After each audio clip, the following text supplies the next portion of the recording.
why saving tons of cash is the worst way to get started as a real estate investor. Yeah, I mean, we get the feeling of security that comes from having cash in the bank and putting large down payments, and it makes it easier to invest.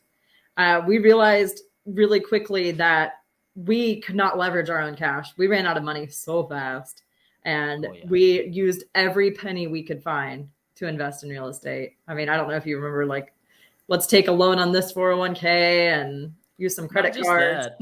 I went into the garage and I was like, what can I sell?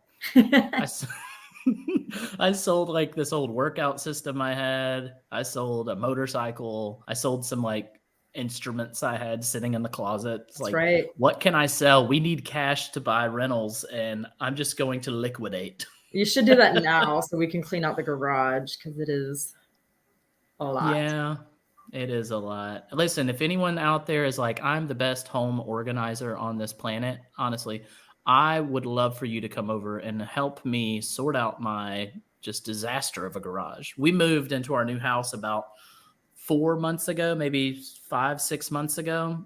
Oh, wow. And we moved right before the baby was born. He's 7 months. All right. We moved 7 months ago. And in that time, we brought our second born into this world. And I went on one small deployment for 6 weeks. And there was the holidays, and I'm on my second small deployment. And it's been almost 2 months now since I've been home.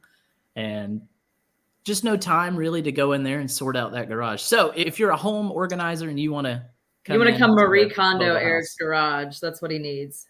Maybe you just take what Kondo. You want. Yeah. There we go. All right. Anyways, I digress. So we sold whatever we could. We scrimped and saved to find cash, but that's really not the best way to do it. And thinking a different way can help you grow a lot faster and reach your dream life sooner.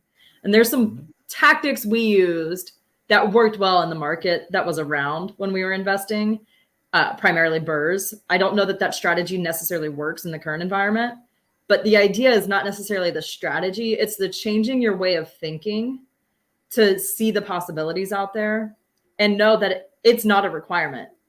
Real estate's really fluid. And if you put yourself in a box, you'll be stuck in the box. So try to think outside of the box and go with us on this journey. I know if you think having cash will help you get there faster, but do you think Grant Cardone and Brandon Turner sit there and invest their own cash in their deals? I mean, you said you were watching some Grant Cardone earlier. Yeah, and he was just essentially the message was he was breaking down what it would take to make $1 million a year.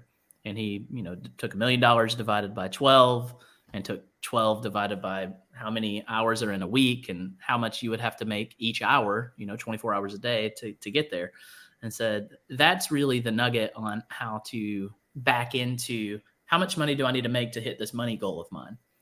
And he said, the problem in our public school system is essentially they're teaching us how to develop a skill set to later exchange for money. And he said, they're putting it backwards. Essentially, you need to have your goal up front and then figure out what are you good at to reach that goal. So don't say I need to develop how to become, a underwater basket weaver and, later decide, okay, if I invest some money, I'll get to these goals one day. He said, no, start with the goal in mind first and figure out what the heck do you need to do to make that happen as soon as possible. Right. And it's leveraging money and time. So those two things together, if you can find ways to find the money and leverage other people's time, you can scale infinitely. And we, in our program that I'm working on, are developing a way to have you work on the things you enjoy and leverage other people for the things you don't enjoy.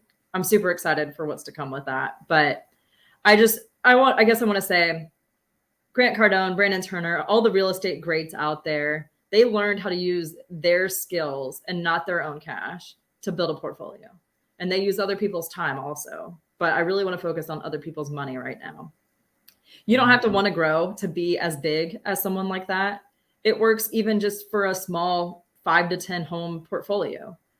But if you want to grow quickly and reach your dream life as fast as possible, you have to find ways to leverage other people's cash.